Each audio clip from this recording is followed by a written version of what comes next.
Alright, what's going on everyone? Mr. Real Fitness coming at you today.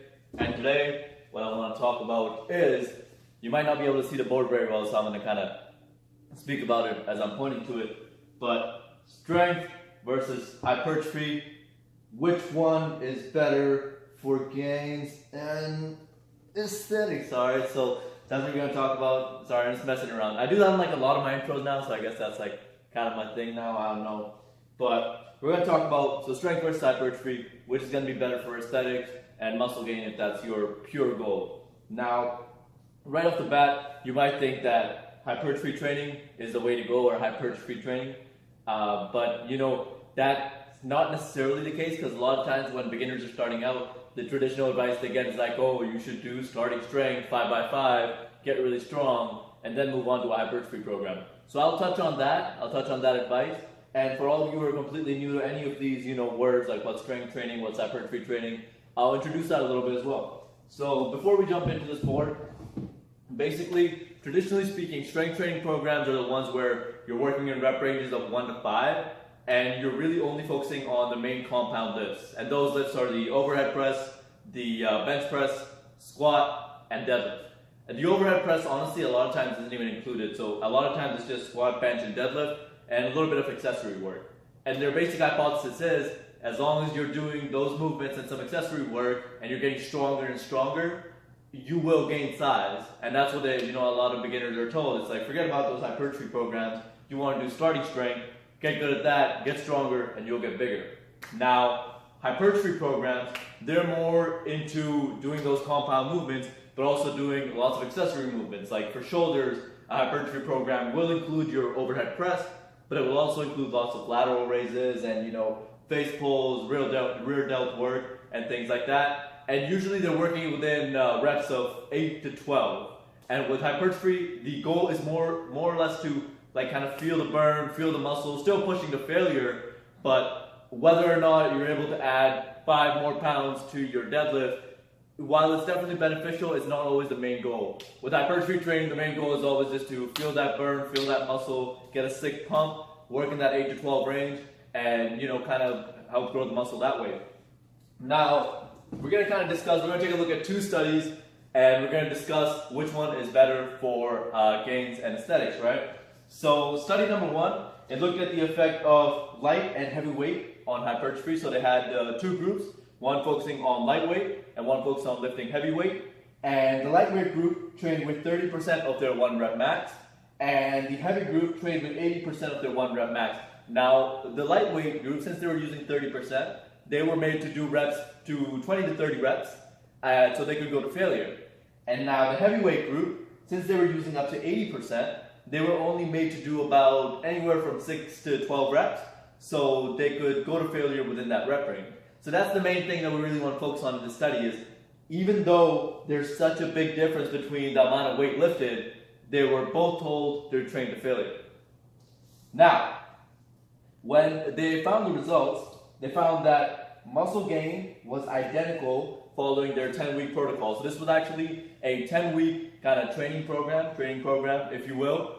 And they found that the muscle gain between the people who were using the lightweight and people who were using the heavyweight was more or less identical.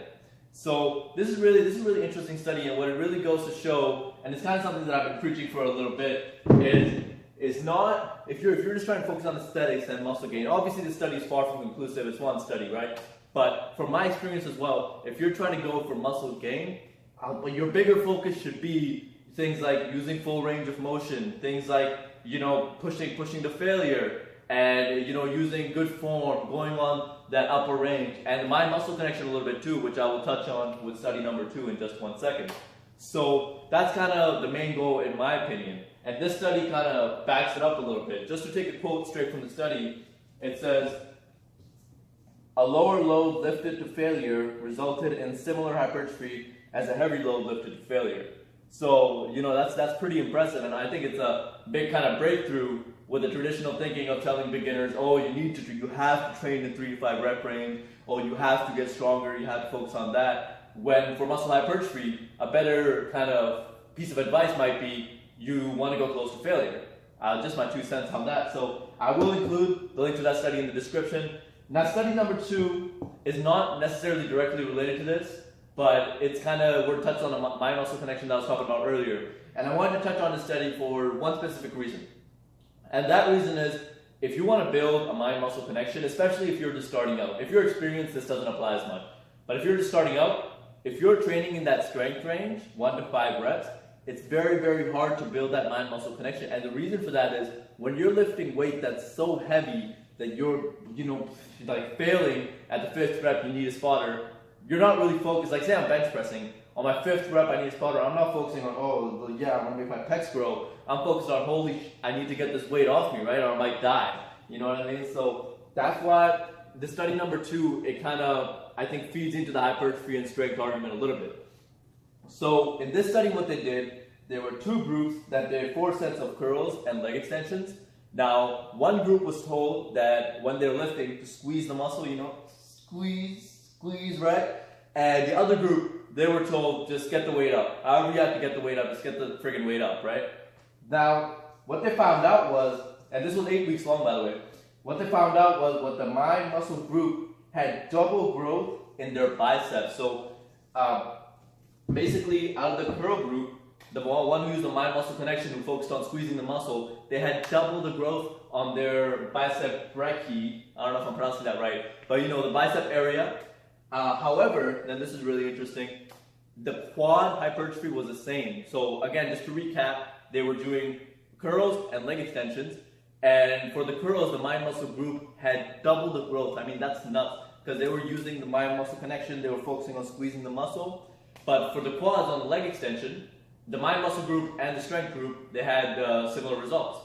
So what does this really mean? Now, the authors from the study, they believe this was because as a beginner, and I should point out as well, all the trainees in study number 2, they were complete beginners, untrained. So as a beginner, they believe it's harder to build a mind muscle connection with your legs compared to your arms. Because arms, I guess, you're kind of using, like a lot of us are used to kind of lifting things and things like that, on a regular basis. And we're just kind of do curls as a joke and stuff, because that's like the main exercise. But the leg extension movement is not one that you're going to do very often, right? Like just in day-to-day life. You'll do it at the gym, but day-to-day life, not really. So they hypothesized that the reason for less growth in the quads is because the untrained beginners, they didn't have a strong enough mind-muscle connection with the quads. But the hypothesis is, as they train more, as they got a better mind-muscle connection, the results should transfer over. So, in conclusion, really with this study, and both these studies, what I'm trying to prove is when you're focused on muscle building, a much more important factor to focus on compared to whether or not, you're for doing strength training, whether or not training in 5 reps compared to 8 reps. A much better thing you might want to focus on is, how hard am I working in the gym?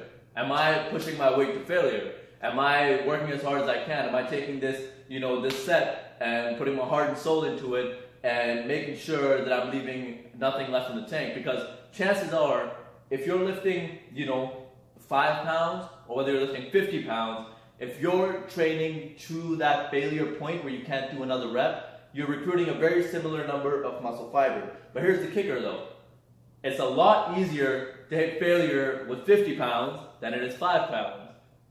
So, because if you're doing 5 pounds, you're going to have to be doing hundreds and hundreds of reps to hit that failure mark. If you're doing 50 pounds, you might only have to do 6 to 8 reps, right?